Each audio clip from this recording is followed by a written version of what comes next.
बिस्मिल्लाहिर्रहमानिर्रहीम students, for each loop हमारा topic है कि जिस तरह आपके फॉर लूप है, while loop, do while loop. ये लूप आप क्यों यूज़ करते हैं कि कोई भी काम नंबर ऑफ़ टाइम आपने करना है तो फॉर लूप यूज़ करते हैं। अगर कोई भी काम रिपीटेशन में है, इटरेशन में है और आपको पता नहीं है उसकी कंडीशन कब टर्मिनेट होगी तो आप वाइल या डू वाइल यूज़ करते हैं। अगर वो काम एटलीस्ट वन टाइम करना है तो वाइल से प्रेफर्ड होता है कि आप डू वाइल में करें। सिंटैक्स और ये चीज़ें आप सी प्लस प्लस में, सी शार्प में, जावा में कर चुके हैं।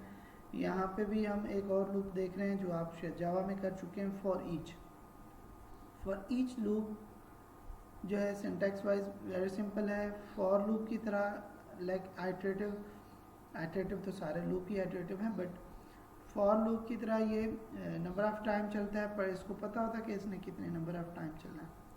फॉर ईच से मुराद है कि आप इसको कोई लिस्ट, इसको कोई भी कलेक्शन देते हैं, ठीक है, वो एरे लिस्ट जो एटरेटिव चलेगी कि वो एक पॉइंट से स्टार्ट करेगा, स्टार्टिंग पॉइंट से और एंडिंग पॉइंट तक। ये फॉरवर्ड ओनली लूप होता है, ठीक है, ये रिवर्स में नहीं चल रहा। फॉर एग्जांपल मेरे पास एरे है, 5 इंटीजर का एरे है।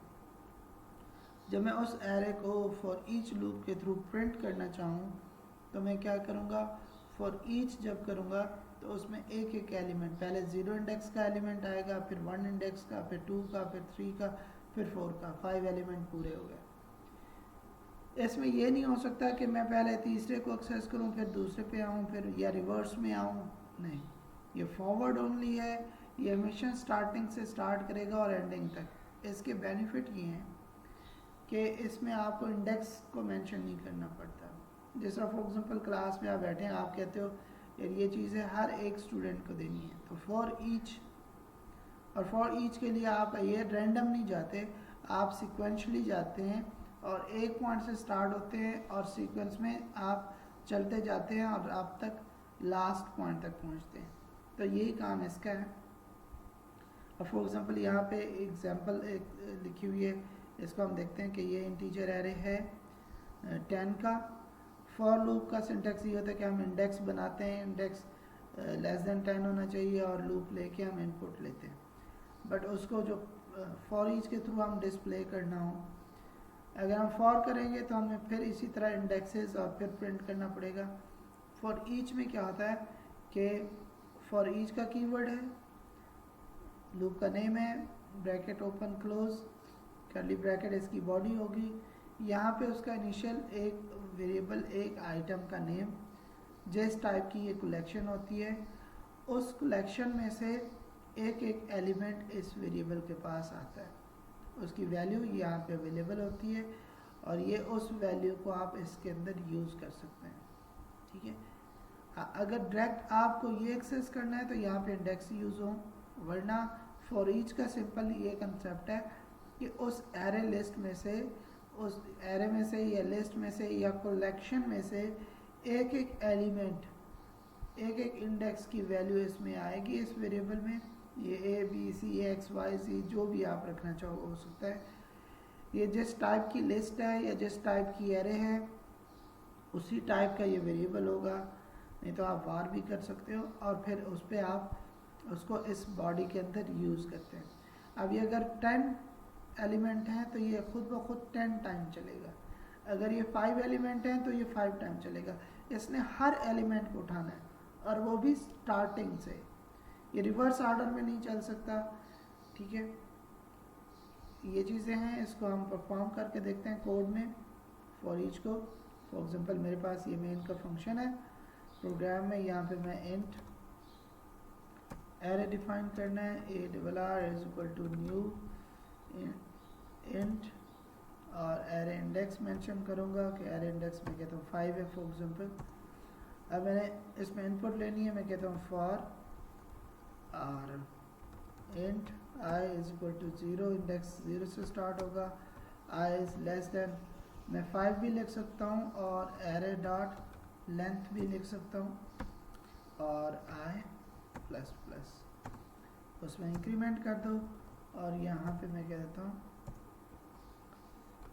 एरे के इंडेक्स आई को असाइन करो इंट डॉट पार्स और कंसोल डॉट रीड लाइन। पहले जो इनपुट लेंगे ये आपको स्ट्रिंग देगा और उस इंटीजर में पार्स होकर इसमें आ जाएगा। आपने 5 वैल्यू दी, उसके बाद आपने इसको प्रिंट करना है।